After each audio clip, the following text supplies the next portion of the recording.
이제 다시 계시록 강해로 돌아왔습니다. 오늘은 세 번째 인의 비밀입니다.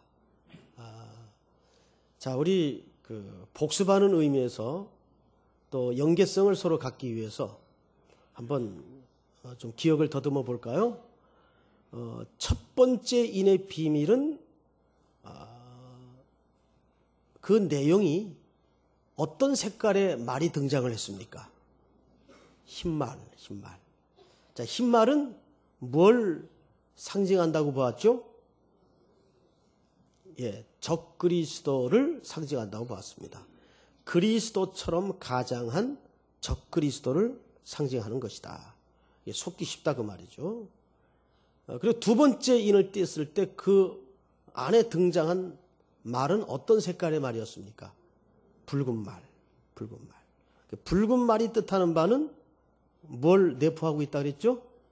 분쟁, 전쟁 이런 의미들을 내포하고 있다 그랬습니다. 그리고 이어서 이제 오늘 세 번째 인을 떼는데 세 번째 인에 나타나는 말의 색깔은 어떤 색깔입니까? 검은 말입니다.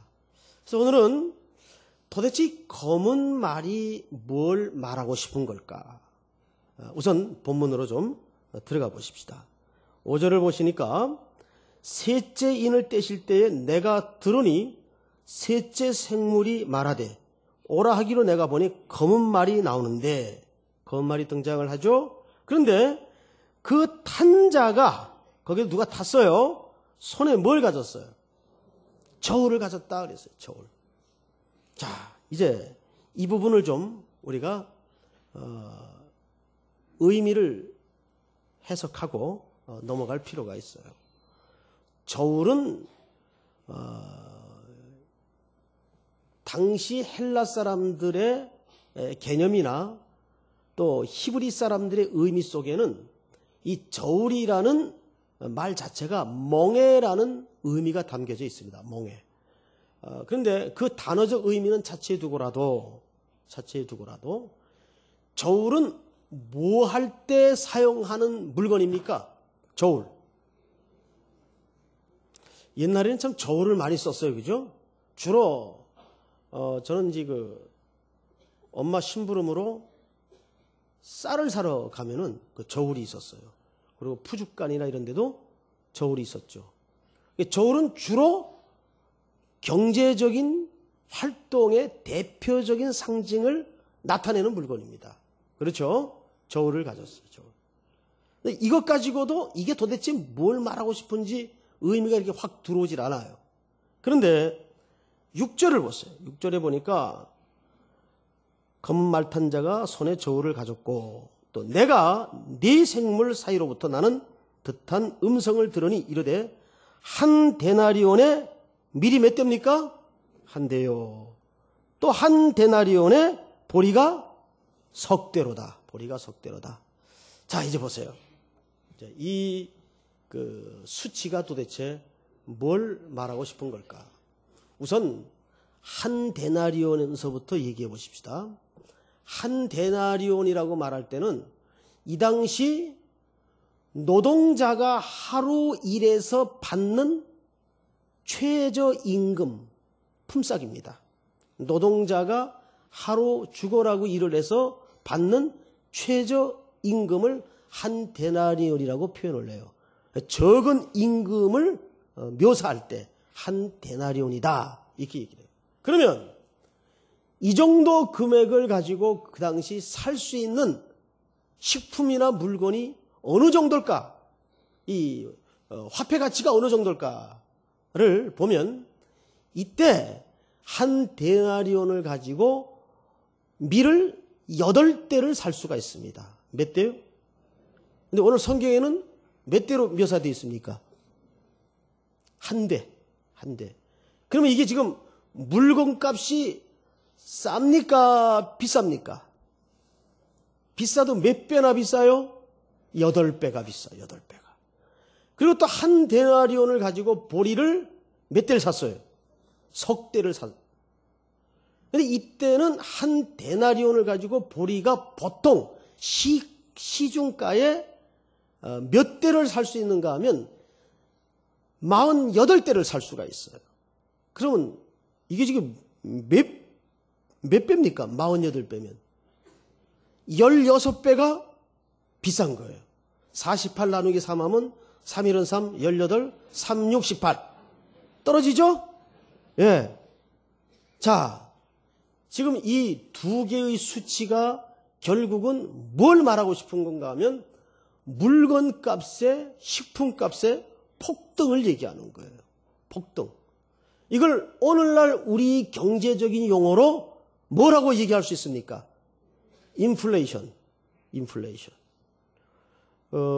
세계 10대 부국 중에 하나였던 아르헨티나 같은 나라는 세계 경제사에서 인플레이션의 대표적인 나라였어요. 어느 풍경을 그릴 수 있는가 하면 뭐 물건 하나를 사려면 돈 이렇게 보따리를 지고 다닐 정도로 화폐 가치가 떨어졌어요. 아주 엄청난 인플레이션으로 지금은 아르헨티나가 선진국 대열에서 한참 밀려나 있죠. 이 리더들의 경제 정책의 실수로 말미암아 국민들이 굉장히 못 살게 되었습니다. 인플레이션을 얘기하는 거예요. 그런데 지금 이 인플레이션이 왜 오느냐? 곡식이 지금 귀한 상황입니까? 흔한 상황입니까? 귀한 상황이에요.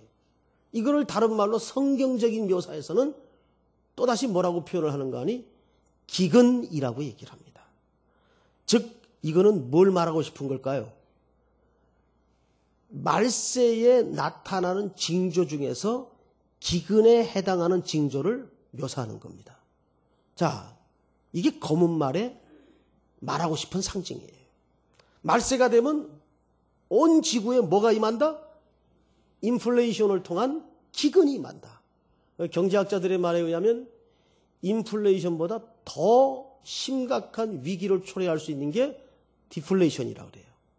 인플레이션의 동생격에 해당하는데 이 실제가 그렇다는 얘기가 아니고 제가 생각하기엔 그렇다는 얘기예요. 이 디플레이션이 뭔가 제가 모르죠. 그래서 이제 좀 이렇게 설교 준비 차원에서 찾아봤더니 간단한 이해로 통화 수축. 사람들이 두려움에 공포에 휘둘리면서 이러다 서로 망하는 거 아닌가 이 위기를 걱정 염려하면서 돈을 안 쓰기 시작하는 겁니다. 그러면 전체적으로 시장에 돈이 마르겠죠. 그러면서 점점점 이 관련된 산업들이 다 함께 같이 몰락해 가는 이 디플레이션을 더 경제학자들은 심각한 위기로 걱정을 하고 있습니다. 자, 어쨌든 이 성경에서 말세에 나타날 재난의 징조 중에 하나를 뭘로 꼽고 있어요? 기근으로 꼽고 있어요. 그런데 우리가 여기서 한 가지 마저 해석해야 될 부분이 하나 있어요. 6장 끝에 보면 이렇게 되어 있습니다. 보리 석대로다. 또 감람류와 포도주는 뭐예요? 해치지 말라 하더라. 여기에서 감람류와 포도주라는 표현은 그 당시 통용되었던 일반적인 양식을 얘기할 때 쌀, 보리 이렇게 말하는 식으로 통칭하는 하나의 수식어입니다. 그런데 여기에 보면 감람류와 포도주는 해치지 말라 하더라. 그러면 지금 여러분 여기서 분석을 해보면 재난이 완전히 왔다는 얘기입니까? 아직 덜 왔다는 얘기입니까? 아직 덜 왔다는 얘기예요. 곧 이 말은 무슨 뜻인가 하니 이제 기근이라는 재난이 시작되기 시작한다 그 말이에요. 이해가 되죠 여러분? 볼까요? 7절을 보세요. 7절. 넷째 인을 떼실 때에 내가 넷째 생물의 음성을 들으니 말하되 오라 하기로 내가 봄에 청황색 말이 나오는데 이건 다음 주에 할 내용인데 잠깐 먼저 보겠습니다. 그 탄자의 이름이 뭡니까? 사망이니 음부가 그 뒤를 따르더라. 그들이 땅 4분의 1의 권세를 얻어 검과 흉령과 사망과 땅의 짐승들로서 죽이더라. 여기 몇 분의 몇 권세를 얻었어요? 4분의 1이면 전부입니까? 제한적입니까? 제한적입니다. 그렇죠? 제한적이에요. 그런데 8장을 넘어가 보세요. 8장 요한계시록 8장 7절을 보세요. 그게 이제 나팔이 등장을 하는데, 첫째 천사가 나팔을 부니 피 섞인 우박과 불이 나와서 땅에 쏟아지매 땅의 몇 분의 몇이, 자, 아까는 몇 분의 몇이었어요? 질문. 4분의 1이 큰 거예요? 3분의 1이 큰 거예요? 예, 이거는 초등학교만 그냥 줄 서서 나와도 대강 들어오는 개념이죠. 3분의 1이 큽니다. 그런데 한 군데 더 가서 보십시다. 계시록 16장.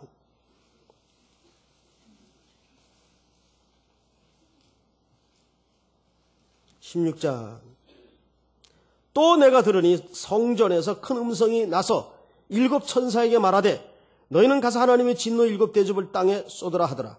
첫째 천사가 가서 그 대접을 땅에 쏟음에 짐승의 표를 받은 사람들과 그 우상에 경배하는 자들에게 악하고 독한 종기가 나더라. 둘째 천사가 그 대접을 바다에 쏟음에 바다가 곧 죽은 자의 피같이 되니 바다 가운데 모든 생물이 죽더라.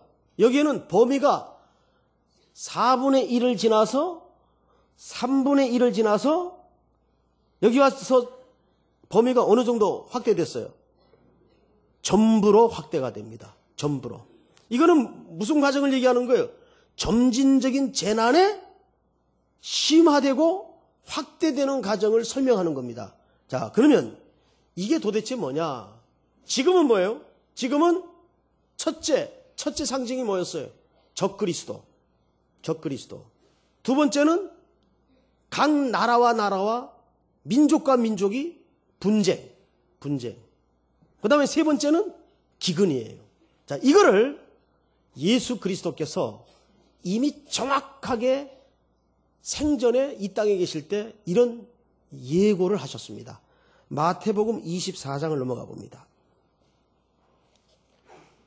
마태복음 24장 3절.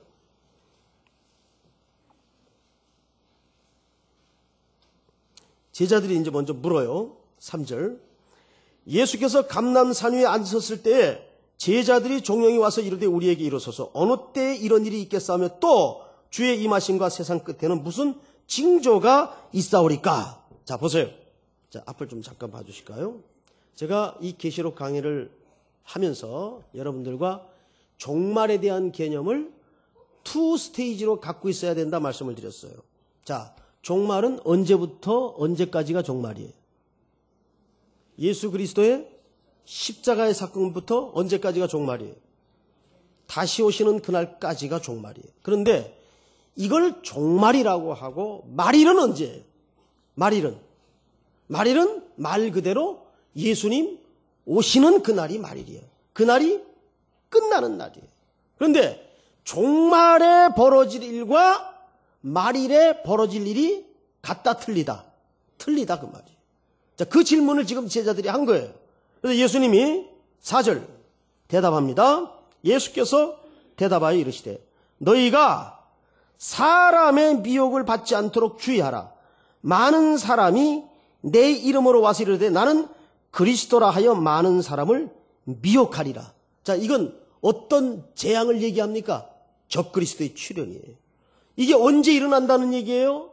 말세에, 마지막 날이 아니라 말세에 일어난다는 얘기예요. 지금이 뭐예요? 말세란 말이에요. 말세. 예? 첫 번째 재앙의 그림을 여기서 이미 예수님께서 얘기했습니까? 안 했습니까? 얘기했어요. 그 다음에 두 번째 보세요. 두 번째. 자, 몇 절을 보시냐면 6절. 난리와 난리 소문을 듣겠으나 너희는 삼가 두려워하지 말라. 이런 일이 있어야 돼. 아직 끝은 아니라. 민족이 민족을 나라가 나라를 대적하여 일어나겠고. 자, 이건 뭘 얘기합니까? 바로 두 번째 상징이었던 분쟁과 전쟁을 예수님이 순차적으로 얘기해 놨던 부분을 우리가 확인하는 겁니다. 그 다음에 뭐예요? 기근과 지진이 있으리니. 여기 뭐가 등장을 해요? 기근이 등장을 해요. 기근. 자, 오늘날 이 지구상에 기근이 존재합니까? 안 합니까? 존재하죠. 지진이 있으리니. 그 다음 잘 보세요. 그때에 이 모든 것은 재난의 뭐예요? 시작이니라. 시작이니라. 자, 보세요. 항상 예수님께서 종말에 일어날 사인을 말할 때 크게 세 가지를 얘기합니다. 적그리스도의 출현. 두 번째는 나라와 나라 간의 전쟁 또는 민족과 민족 간의 분쟁. 이걸 얘기합니다. 그리고 세 번째는 기근을 얘기해요. 기근. 자, 그러면 이제 우리는 오늘 본문으로 다시 돌아가서 도대체 이 기근이 어떻게 왜 벌어지는가를 한번 보십시다. 자, 오늘 본문 6절을 보시면 이렇게 돼 있어요. 내가 네 생물 사이로부터 난 듯한 음성을 들으니 이르되 한 데나리온에 미란되어 한 데나리온에 보리 석대로다. 그러니까 16배 내지는 8배를 더 사야 되는데 물건값이 폭등을 하는 바람에 이것밖에 구하지 못하고 일단은 식량이 없는 거예요. 그러면 왜 이런 현상이 일어나느냐? 자, 여러분 보통 경제를 얘기할 때 이코노미라 그러죠. 근데 이 이코노미라는 헬라 말이 원래는 성경에서 나온 용어입니다. 하나님의 골로새 1장에 보면 하나님의 경륜을 따라라는 표현이 있어요. 경륜. 바로 그 경륜이라는 헬라 말이 이코노미라는 뜻입니다. 그게 경제라는 용어로 바뀌어서 사용되고 있죠. 이 경제에는 두 가지 의미가 있어요. 하나님의 이코노미, 경륜이라는 단어와 이콜로지, 생태학이라는 의미가 섞여 있습니다. 이 땅에 이러한 기근이 왜 오느냐? 간단하게 얘기해서 하나님의 이코노미가 확립되지 않아서 기근이 오는 겁니다. 자, 요즘 우리가 보통 경제 공황 내지는 경제 위기라고 얘기를 합니다. 그러나 역사를 가만히 들여다보면 위기가 아니었던 적은 없어요. 언제나 위기였습니다. 문제는 거기에 대한 인생들의 반응이 더 큰 문제인데 잘 생각해 보세요. 1974년도에 F.A. 하이에크라는 신자유주의 시장 경제 아버지라고 불렸던 분이 노벨 경제학상을 탑니다. 이분이 바로 이 시장 경제 이론을 사실상 정리를 하죠. 그래서 그를 시장 경제주의 아버지라고 부릅니다. 시장 경제주의는 간단히 무슨 이론인가 하면 저는 거기에 대한 전문가는 아니지만 간단히 이런 이론이에요. 모든 시장의 생태를 자유로운 경쟁 체제의 생리에 맡겨라. 자, 말은 공정하고 그럴듯하게 들립니다. 근데 그 결과가 오늘날 30년 해보니까 어떻게 됐나요? 있는 사람은 더 가지게 되었고 없는 사람은 그나마 있던 것마저도 빼앗겨서 다 빈털터리가 됐어. 이걸 오늘날의 용어로 뭐라고 표현을 하는가 하니 양극화 현상이라고 얘기를 합니다. 그러니까 빈익빈 부익부. 이게 오늘날 이 지구촌의 가장 큰 이슈예요. 그러면 이 빈익빈 부익부 현상은 어떤 현상이냐? 있는 사람은 말 그대로 뱉어져 죽는 거예요. 근데 없는 사람은 1달러가 없어서 죽어요. 가장 기초적인 의료 혜택 한 번은 못 받고 아이들이 죽어간단 말이에요. 이게 지구촌에서 벌어지고 있는 생생한 현실이에요. 이게 시장 경제주의가 낳는 사실상의 병폐입니다. 여기에 뭘 간과한 걸까요? 여러분, 그래서 근래 이 상황을 하워드 스나이더라는 사람이 신학자인데 제가 이분 그 신학 사상은 굉장히 공감하는 부분이 많고 이분의 책을 잘 읽습니다. 근데 이분이 최근에 이런 글을 하나 썼어요. 제목이 뭐냐면 금융위기와 하나님의 나라. 금융위기와 하나님의 나라. 야, 어째서 금융위기라는 개념과 하나님의 나라 개념이 이 한 제목으로 뽑아질 수 있을까? 전혀 어울릴 것 같지 않은데 근데 이번에 논리를 한번 들어보세요. 제가 아주 200% 동의하는 부분이 있기 때문에 본론 겸 결론으로 여러분들에게 이 부분을 같이 나눌까 합니다. 첫째, 이와 같은 지구촌의 금융위기는 흔히 인간의 탐욕과 정부의 실정에서 나온 것이다. 여기 우리가 주목해야 될 단어가 하나 있습니다. 이게 뭐냐면 인간의 탐욕이라는 부분입니다. 시장경제주의를 주창하는 건 좋았는데 여러분, 사람이 많이 갖게 되면 그 욕심의 한도는 어느 정도일까요? 록펠러 같은 대부호도 죽기 전에 친구들이 찾아왔을 때 자네는 어느 정도 부를 원하는가? Just little more. 조금만 더. 이게 인간이에요. 이거 누구나. 저 재벌 회장들은 더 이상 이제 만족하고 욕심 없을까요? 천만에요. 인간의 생리와 인간의 속성은 그 죄성과 끝모를 탐욕 때문에 끝없이 요구하게 돼 있어요. 무적행 같아요. 끝없는 구멍 같아요. 그게 인간의 욕망이에요. Just little more. 조금만 더. 내가 이 정도 가졌으니까 이제 나눠야지. 아니에요. 그래서 이번에 그 경제 위기를 저마다 분석을 내놓으면서 월스트리트에 그 거주하는 이 경제 분석가들, 애널리스트들이 그 사람들 경제 전문가들입니다. 이 월스트리트가에 왜 이런 모멸스러움과 몰락이 왔다고 보는가? 이구동성으로 월스트리트가에 탐욕이 이런 결론을 낳게 되었다. 뭐가요? 탐욕이. 시장경제주의는 인간의 무한한 탐욕을 부추기는 데는 최고의 논리입니다. 뭘 간과한 겁니까? 인간의 죄성을 간과한 거예요. 그걸 생각하지 않은 거예요. 그래서 금융위기는 흔히 인간의 탐욕과 정부의 실정에서 온다. 두 번째로 이분이 지적한 부분이 뭐냐면, 이거 굉장히 중요한 부분인데, 성경에 따르면 경제적 번영은, 그러니까 경제적 부는 고아와 과부와 나그네와 빈민 등에 대한 돌봄, 그리고 이 땅에 대한 올바른 청지기직과 반드시 관련이 있다. 이게 우리 기독교 윤리에 근거한 경제관이어야 된단 말이에요.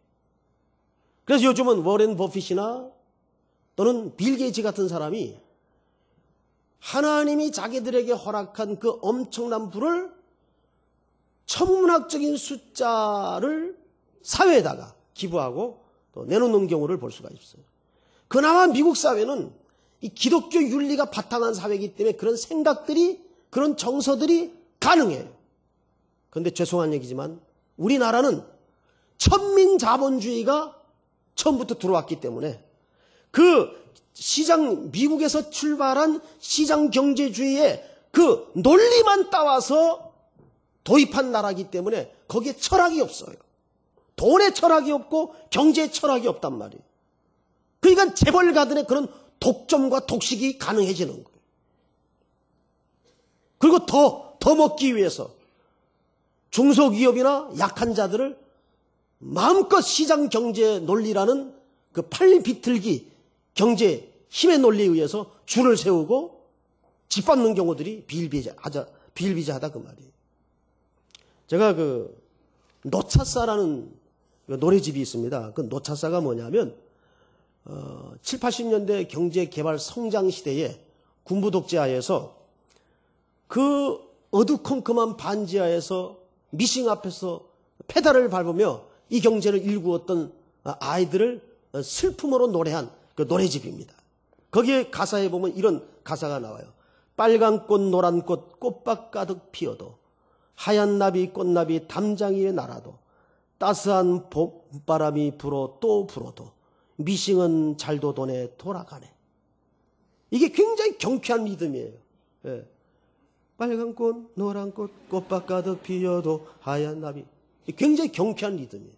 그런데 너무 가슴을 아리게 만드는 부분이 뭐냐면 봄바람은 불고 반팔 셔츠, 여름에 흰나비는 날아다니고 날은 화창한데 미싱은 잘도 도네 돌아가네.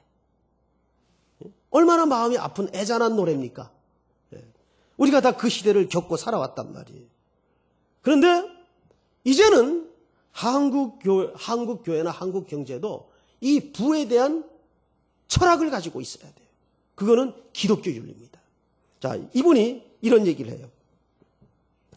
그리스도인들은 오늘날의 금융위기를 성경적인 하나님의 나라의 시각에서 볼 줄 알아야 한다. 뭐 이 경제위기를 어떻게 타파할까? 펀드는 언제 오르겠냐? 이런 분석을 쫓아다니지 말고 이런 위기를 맞게 할 때에 하나님께서 이 시대 앞에 메시지가 뭘까? 그것은 바로 두 가지입니다. 첫째는 우리가 어디서부터 잘못되었는가? 어디서부터 잘못되었는가? 이거를 하나님의 나라 시각에서 볼 줄 알아야 된단 말이죠. 그래서 정말 하나님의 이코노미가 회복되는 그 기회로 삼아야 된단 말이에요. 지금 세계 지구를 놓고 한번 보세요. 잘 사는 나라가 불과 몇 프로 안 돼요. 어떤 분의 통계인데 정확한 통계인지 모르겠어요. 제가 인용을 하자면 5%가 90%의 부를 독점하고 있단 말이에요. 지구상의 부를. 저는 그 말이 거의 맞을 거라고 봐요. 5%가 90%의 부를 가지고 있단 말이에요. 그러니까 공산당식으로 그러니까 다 뺏어서 나눠주자. 이건 안 돼요. 이건 성경이 말하는 정신이 아니에요. 막스 같은 사람이 성경을 잘못 해석을 한 거죠. 그건 성경의 정신이 아니에요. 구약에 보면 룻기 같은 데에는 가난한 과부와 고아들을 위해서 밭을 추수를 할 때 반 네귀팅의 여지를 베지 않고 남겨두도록 했어요. 그게 기독교 윤리란 말이죠. 그런 의미에서 한국교회는 이럴 때일수록 정말 우리 그리스도인들이 회복해야 될 자리가 뭔가? 하나님의 경제, 하나님의 이코노미는 어떻게 회복이 돼야 되는가? 이거를 볼 수 있는 기회로 삼아야 된단 말이에요. 언제 경제가 회복될까? 그건 우리 몫이 아닙니다. 안 될 수도 있어요. 안 될 수도. 안 되면 어떡할 거예요? 그게 우리 몫이 아니라 정말 이럴 때일수록 하나님의 이코노미는 어떻게 회복돼야 될 것인가? 그건 청지기 의식입니다. 우리 한국교회는 아직도 조막손이에요. 아직도 새가슴이에요. 하나님이 말로 다 할 수 없는 은혜를 부어주셨는데 나누고 구제하는 일에는 너무너무 얼굴을 들 수 없을 만큼 인색한 경우를 봅니다. 이건 아니에요. 이건. 그래서 그 사람의 영성의 척도를 재려면 두 가지가 있는데 나눔의 영성과 감사의 영성이에요. 여러분 맞죠? 맞습니다. 뭐가 영성이에요?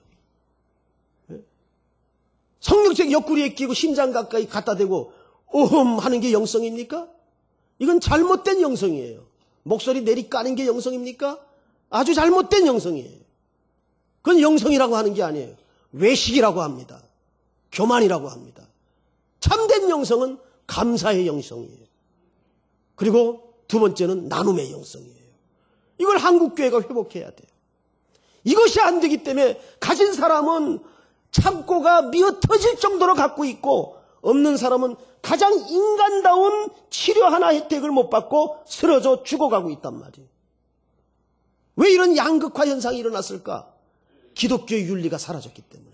감사의 영성과 나눔의 영성이 사라졌기 때문에 기근이 온단 말이죠. 그래서 오늘 결론을 한번 보세요, 여러분. 아모스 8장에. 아모스 8장을 한번 열어보십시다.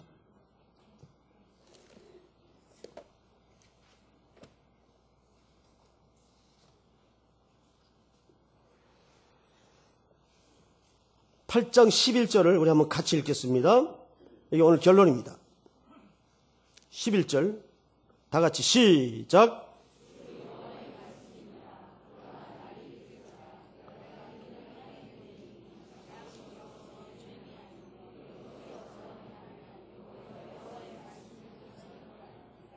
두 가지를 지적하고 있죠. 양식이 없는 게 아니라 그 말이에요. 양식이 있어요. 물이 있어요. 그런데 그게 한쪽에만 몰려 있더라고요. 이건 무슨 결과입니까? 여호와의 말씀을 순종하지 못한 결과란 말이죠. 예? 이거 그 지적을 얘기하는 거예요. 양식이 있는데 양식이 한쪽만 가 있더라고요. 이게 기독교의 윤리를 통해서 하나님의 나라의 이코노미를 통해서 이것이 골고루 흩어지고 구제라는 방법을 통해 나눔이라는 수단을 통해 나뉘어지지 않고 있더라 그 말이에요. 가진 욕망과 탐욕으로 5,000명분을 혼자 먹고 앉았더라고 말이에요. 쉽게 얘기하면. 제가 인생에는 두 가지 인생이 있다고 그랬죠. 5,000명분을 혼자 먹는 사람이 있고 5,000명을 먹여 살리는 사람이 있고. 할렐루야. 우리 강남교회 성도들은 하나님이 주시는 물질을 콩반쪽이라도 항상 두 가지 영성을 이번 기회에 회복하십시다. 감사의 영성과 나눔의 영성. 이것이 이 땅에 하나님의 이코노미를 실현하는 유일한 수단입니다. 이 순종이 여러분들의 일상에 결단되어지기를 주의 이름으로 축복합니다.